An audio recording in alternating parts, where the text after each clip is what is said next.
Boa noite a todos. À minha esquerda está Francisco Louçã, à minha extrema esquerda está Fernanda Câncio e quem não está aqui é o Pedro Mexia, que pede umas desculpas a toda a gente por não ter podido vir e que nos obriga a alternar aqui um pouco os planos, porque era ele que ia pegar no prato forte, no facho da direita, ia pegar no prato forte da sessão, que é a entrevista a Francisco Louçã sobre as eleições nos Estados Unidos e sobre o tema, e sobre o Primeiro-Ministro. Vai ser a Fernanda que vai fazer a maior parte das despesas nessa entrevista. É um mês em que o desafio de Francisco Louçã é conseguir ultrapassar César das Neves, que foi o nosso último convidado, que no mês passado aprendemos que a crise no sistema financeiro não poderia contaminar a economia. Portanto, o desafio é conseguir dizermos aqui qualquer coisa que dure mais do que um mês. Não precisamos ter essa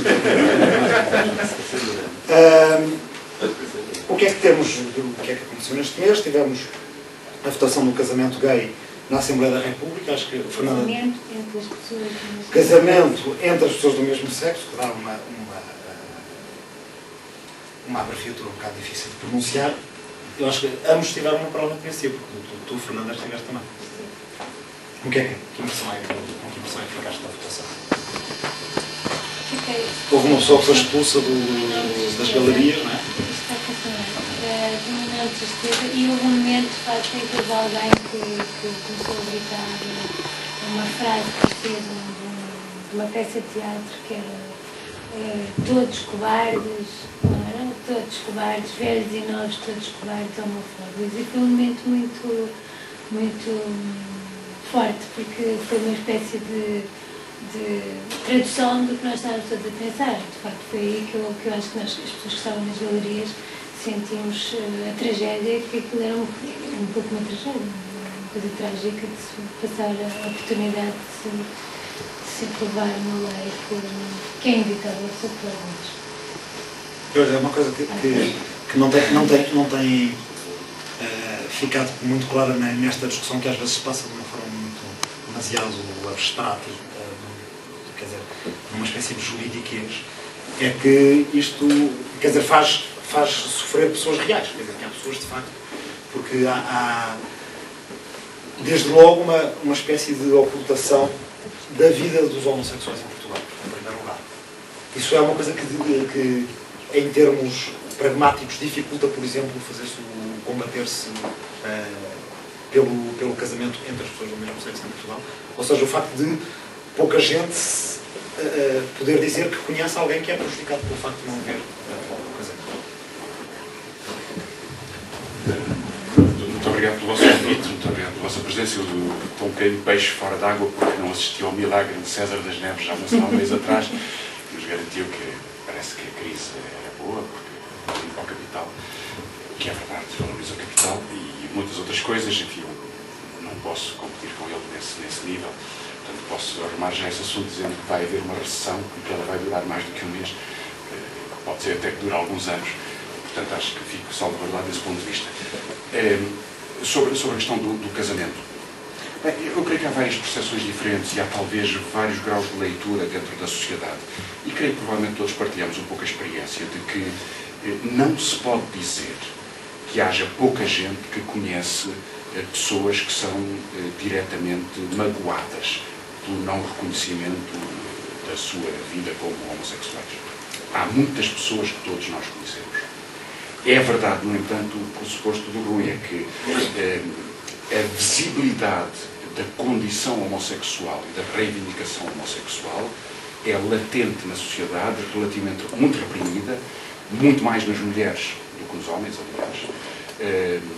E, apesar disso, começou, de há alguns anos para cá, a ganhar forma, porque houve alguns movimentos que têm protagonismo, houve algumas figuras públicas que afirmaram com Clareza, o Paulo Almeida, que está aqui, que o fez, e muitas outras pessoas que, desse ponto de vista, deram um contributo para tornar mais evidente a multiplicidade da sociedade. O Zapatero, quando se apresentou uma lei, que é a lei que era precisa em Portugal, quando foi apresentada em Espanha, houve uma particularidade que foi o primeiro-ministro a apresentá-la ao Parlamento. E ele começou o discurso com uma frase que tem sido muito repetida e que acho que é extraordinária deste ponto de vista, é que nós podemos não estar a mudar muito na vida do país, mas estamos a contribuir para que amigos nossos, vizinhos nossos, colegas de trabalho sejam mais respeitados e, portanto, o país torna-se mais decente dessa forma.